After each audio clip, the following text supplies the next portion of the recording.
환영합니다. Welcome to K-Culture Dive, where we dive deeper into the heart of Korean culture with K-entertainment issues, AI culture news, and today our weekly K-sports segment. And I'm your host, Kwon So-wa. Let's dive in. Joining us this Tuesday is my co-host Bella Kim. Hello, Bella. Hi, Soa. And hello to everyone joining us today on K-Culture Dive. I'm Bella, back again to co-host and fill you guys in with some exciting K-entertainment news. All right, let's see what's making headlines in the world of K-entertainment, Bella. Yes. So everyone is still talking about BTS, of course. And we're going to focus on the comeback performance. And we can see that through one stat in particular that it drew a lot of attention. Definitely, Soa. BTS's comeback performance, BTS The Comeback Live Arirang, was broadcast live on Netflix and is now ranked #1 in 77 countries. According to the streaming analytics site Flix Patrol, the concert topped Netflix movie category ranking as of last weekend and is now standing at #3. That is impressive. Bella, have you watched the concert on Netflix as well? Oh, yes, of course. Right. We contributed to this figure as well, I guess. So particularly in which countries did the concert top the charts? Well, if it topped the chart in many countries, #1 in major markets, including South Korea, the United States, Japan, and also the UK. And it also ranked within the top 3 in every country tracked by Flix Patrol. BTS held the comeback show last Saturday at Gwanghwamun Square, where they performed tracks from their 5th full-length album Arirang, including the title track Swim. Right, and also some classic hits as well, right? Like Dynamite and Butter. Of course. Notably, Netflix streamed the concert live to more than 190 countries, marking its first ever live event produced in South Korea. The global success of this broadcast highlights BTS's worldwide popularity once again. And that was also evident in the variety of nationalities among the fans that were at the concert at the site as well. Right. And their popularity is also showing in global media. That is correct. BTS are drawing major international attention following the release of their new album Arirang last week. According to their agency, Big Hit Music, leading global media outlets have praised both BTS's musical growth and their return as a full group. Tell us about some of the key reactions. Well, first off, we're going to start with the US magazine Rolling Stone. They highlighted the album Arirang for expanding BTS's sound while staying rooted in Korean identity, calling it a powerful reunion of the members' individual journeys.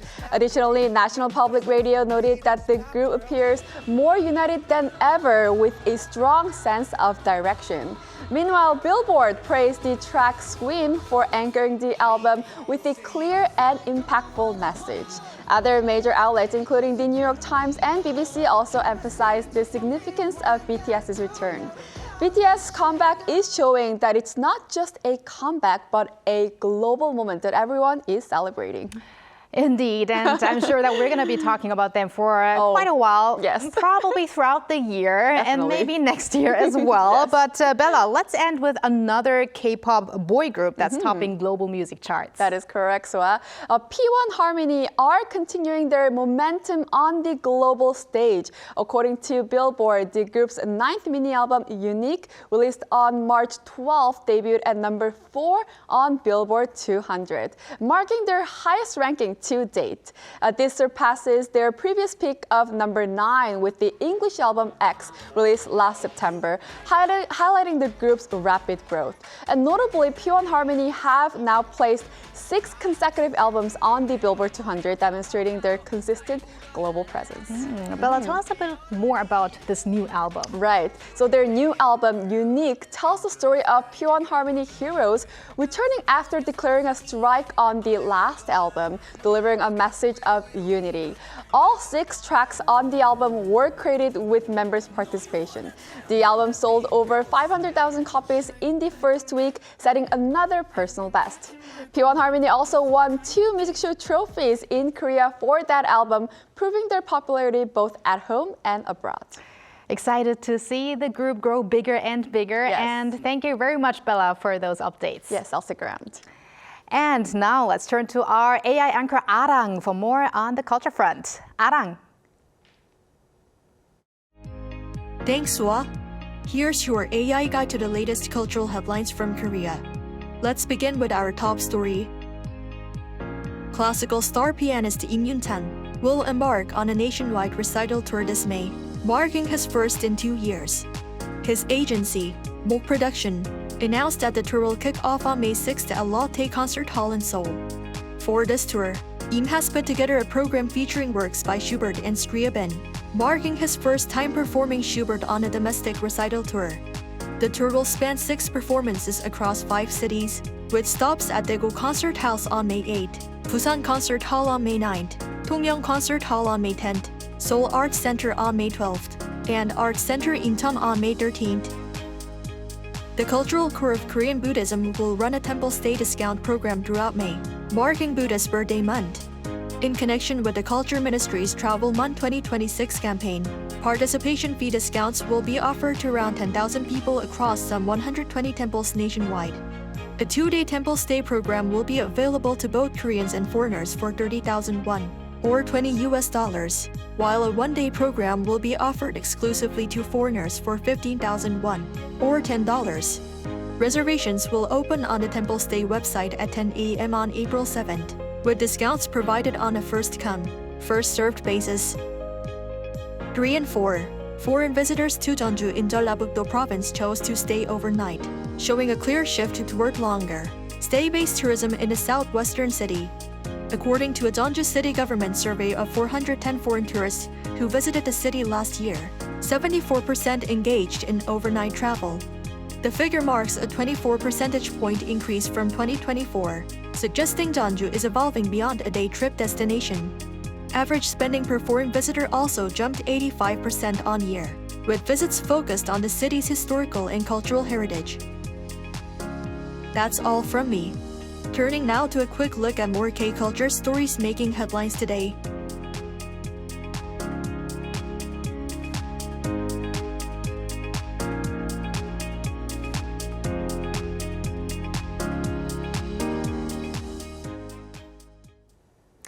What happens when global fandom meets everyday consumption?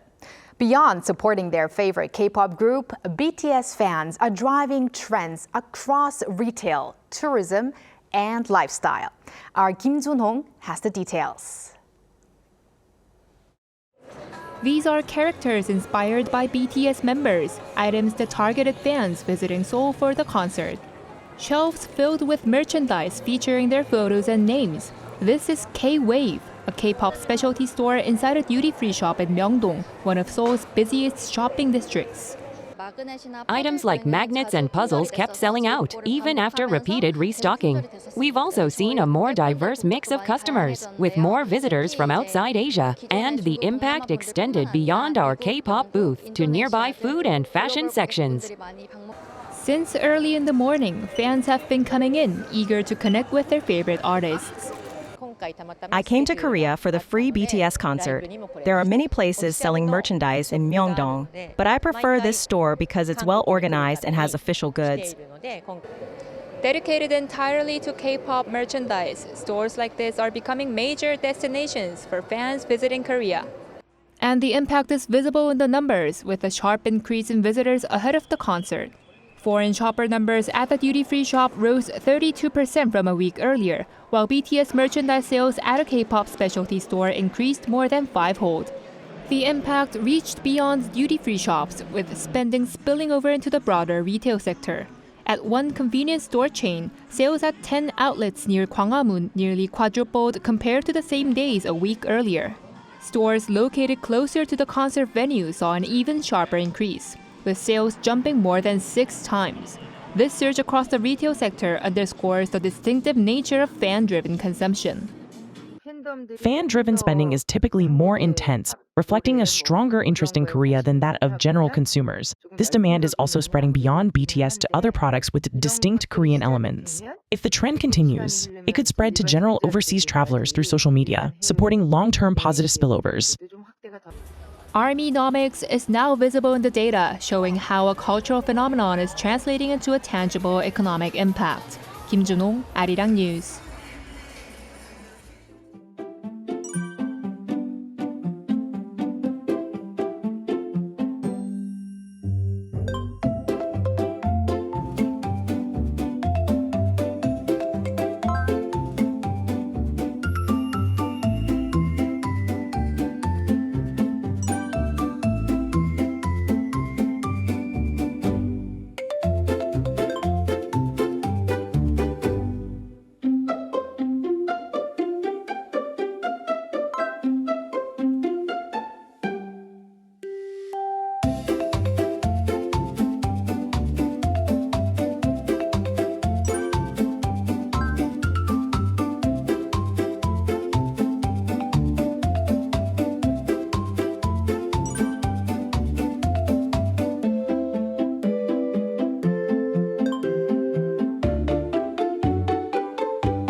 Now, time for the latest in the world of K-sports. And for that, we are joined by our sportscaster, Jason Lee, in this studio. Jason, hello. Hi, hello, Jason. good afternoon. So, the World Baseball Classic is over and the World Cup is around 3 months away. But that doesn't mean that there is nothing to talk about sports, right? Oh, no, not at all. It's been balls to the walls all week, and next week's actually going to be even busier. I'll get into that in a bit, but certainly a great week for Korean golfers this past weekend. Also, Korea has a pair of exhibition soccer games coming up on the weekend, and of course, both the KBO and Major League Baseball seasons are now just less than a week away, so I'll have a preview on both of those. Perfect. So why don't we start with the Korean golfers that you're speaking highly of. So who are they? What happened? All right, let's start off with the ladies as Kim Hyo-joo managed a wire-to-wire victory at the Foreignet Founders Cup. Kim fired an opening round 9 under 63 and basically never looked back. Well, that was until the final round. Kim had a 5-stroke lead on Nelly Korda going into the final round, but then she started to unravel. By the 10th hole, they were actually even. But Kim Hyo-joo finally regained her composure and took a 1-stroke victory. The win for her is her 8th on the LPGA Tour and her first in basically 1 year, as she is the defending champion of the next event in Phoenix next week. Other Koreans who placed in the top 10 included Kim Se-young and Im Jin-hee, who actually tied for 3rd place, while Ryu Hae-ran tied for 5th place. So a great weekend for the ladies. It must have been a very tense final round for Kim. And but it is really great to see these multiple players making it near top as well. But if we go to our next part. Yes, well, you did start off by saying, let's start with the ladies. So I assume there's more to this golf story that you have today related to men, I guess? How about that, huh? Good weekend for both the men and women. Yes, all the news at the weekend at Valspar Championship in Florida was Im Sung-jae, who was also on pace for a wire-to-wire victory. He started off the event with a 7 under 64 on the opening round, followed those with rounds of 69 and 69 again for a 2-stroke lead going into the final round. But that's where the wheels fell off the train. Im Sung-jae shot a 3 over 74 on the final round. That opened the door for Matt Fitzpatrick to blow by him with a final round 68. That was good for a 1-stroke victory over David Lipsky. Im Sung-jae actually had to settle for a 3-way tie for 4th. That was 3 strokes behind. Meanwhile, Kim Sung-hyun, he also tied for 7th with a 1-stroke deficit behind Im as well. So even the men, 2 players in the top 7. Great weekend for golf all around. Great weekend, but I have to say it is a kind of tough way to finish after leading for so long for Im. But Jason, let's move over to soccer. You did mention that Korea is up for some friendly matches. So who are they playing against? That's right.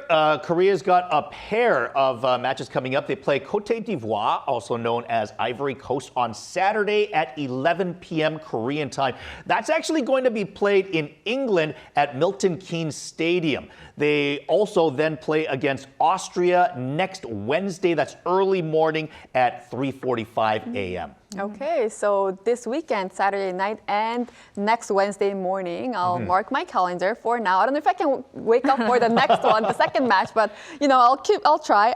And what do you expect from these games, and what does Coach Hong Myung-bo have in store for these matches? Very good question.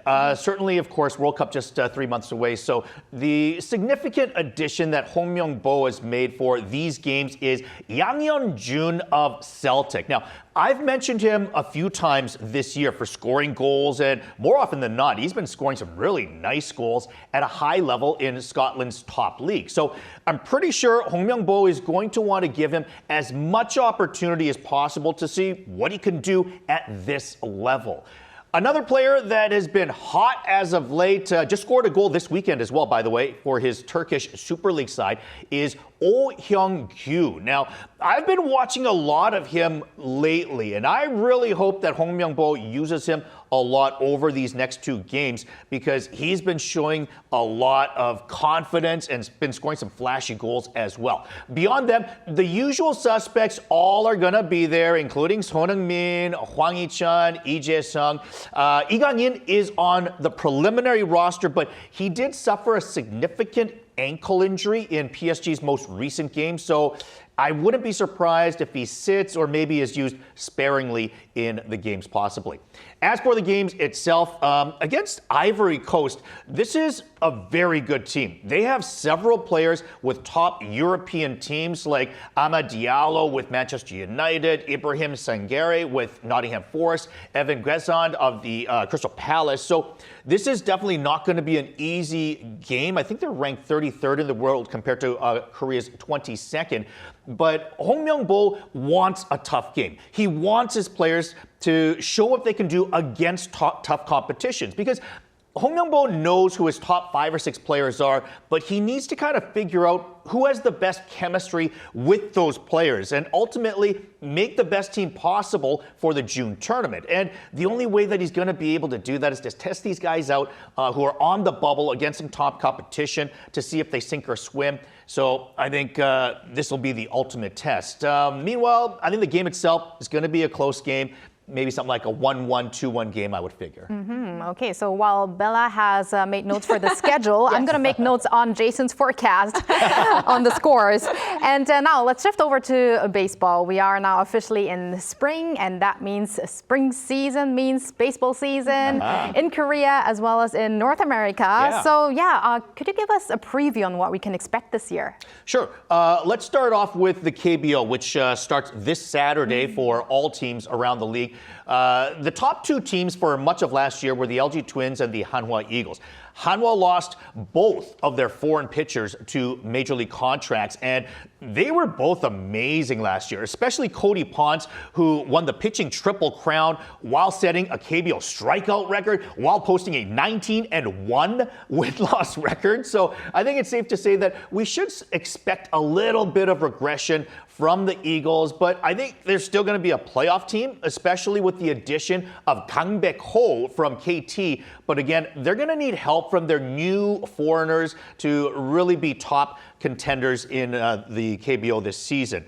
LG, on the other hand, I mean, oh my goodness, they have done a great job of keeping the core of their team together. They did lose Kim Hyun-soo to KT in free agency over the offseason, but that's pretty much it. I mean, everyone else, Oh Ji-hwan, Park Dong-won, Austin Dean, their foreign player, Hong Chang-gi, Shin Min-jae, Park Hae-min, I mean, the list goes on. Of course, Moon Bo-kyung, who, tore it up with the WBC 11 RBIs in 4 games. They've got all of their core players back together. So I think LG will be the favorites once again, without a doubt. And I'm going to make a little prediction on top of this. Okay, so I'm going to say at some point this season, maybe later in the summer, I think there's a very good chance that Ko Suk returns from North America to bolster the LG bullpen even more. So I think it just really strengthens their chances of repeating again. Oh, so we'll mark that prediction as well. And actually, it's on my bucket list to go watch one of the games because it's now so tough to get my hands on those KBO tickets, right? Yeah. So it's on my bucket list this year. We'll see if I can make it. Tuesdays, Wednesdays are the best opportunities Tuesdays and to go. Wednesdays? Yeah, weekends are almost I always know, sold weekends out. are impossible. Yeah. I tried last year. But you're also talking about a lot about An Hyun-min and Kim Do-young as well. So do you have some stories on them as well? I know we hear these names a lot. I guess I do talk about them quite a bit. I guess I have a man crush on both of them, but for good reason. I mean, both of them became so good in such a short, sudden amount of time. So I think, once again, An Hyun-min and Kim Do-young, I think there's good reason to expect them to continue to have a good season. But I think another name that we should look for in the upcoming season is No Si-hwan of the Hanwha Eagles. Now, at the end of in the offseason, I should say, he signed a contract extension with Hanwha for 30.7 billion won. I mean, a staggering amount. It is over 11 years, but still, this is a contract that is absolutely unprecedented when it comes to the KBO. And here's the thing. Normally, after signing a contract like that, I mean, sports journalists, they're going to talk about, well, he's probably going to become complacent now because there's no incentive to perform. He's got a guaranteed contract for 11 years. What motivation does he have? But there's an interesting clause in that contract that includes that No Si-hwan can be posted to Major League Baseball after this coming season. So if No Si-hwan goes out and has himself an MVP season, let's say something like 40 home runs while hitting 300, which is ambitious for him, but at the same time, not out of the question. This is definitely something that he's capable of. If he puts up numbers like that, I mean, his 30.7 billion won contract, that's going to look like peanuts compared to what he could command overseas. So, yes, keep watching An Yeon-min and Kim Do-young, my man crushes, but at the same time, I might have a new man crush by the end of the season in No Si-hwan, as if he's playing with a purpose, we'll see what happens. Let's see. And Jason, you did mention Ko Woo-seok before, but what do you think about the other players overseas? All right, yeah, let's start with Lee Jung-hoo, of course, of the San Francisco Giants. He just hit his first home run of spring training this weekend, but of course, he hasn't played much yet because of the World Baseball Classic. Now, already, he's 10 for 22 with a double, a triple, and, as I said, a home run, 2 walks, no strikeouts. So he's been great this spring, and I expect this to carry on over the regular season. So honestly, I think Lee Jung-woo is going to have a big season. He might only hit maybe, say, 10 or 15 home runs, but I really think that he's going to be maybe in the top 5 or so of batting average by the end of the year. So he should be comfortable there now after spending a full healthy season in Major League Baseball. And once he gets comfortable, I think he should be ready for a big breakout. As for everyone else, the news not so good with Kim Hae-sung. He's been sent down to AAA despite hitting 407 with a home run, 5 stolen bases in spring training. And what's got to sting a little more, Tommy Edman and Enrique Hernandez are injured right now. So the Dodgers, they seem to really like Alex Freeland. Honestly, I don't know why. And honestly, I think he's not even really ready for the team. So I wouldn't be surprised if he's eventually swapped for Kim Hae-sung eventually at some point during the season. The question becomes, will that happen before or after Tommy Edman and Enrique Hernandez are healthy again, because they could be roadblocks again for Kim Hae-sung. Song Sung-moon, for now, has been placed on the injured list to start the season. It's the same lat injury or oblique that he suffered back in January. This could be bad for him because he's basically on the bubble as it is. The team's going to take it slow with him because once he's healthy, they're going to want to make sure that he stays healthy the rest of the way. The only question becomes, can he hit once he's back? So we'll have to wait and see on that. Kim Ha-sung on the Braves, he had surgery on his right middle finger last month and should be back by May or June. He's currently practicing fielding with his left hand, but he's not able to swing a bat just yet, so he still is a ways away. But once he's ready to play, he'll have a starting job with the Atlanta Braves, who, of course, are a very good team. They signed him to a big contract in the offseason. So once Kim Ha-sung is ready to go, he should also be balls to the walls. Okay, wow. Planning to keep an eye on here at home and abroad as well. Thank you very much, Jason, for those updates, and looking forward to next time. Looking Thank you, forward Jason. And thank you, Bella, as always. We're going to have you back here soon. Yes, I'll see you back soon. Thanks for watching and your interest in everything K-culture. Please tune in again tomorrow, 2 p.m. Korea time. Keep diving.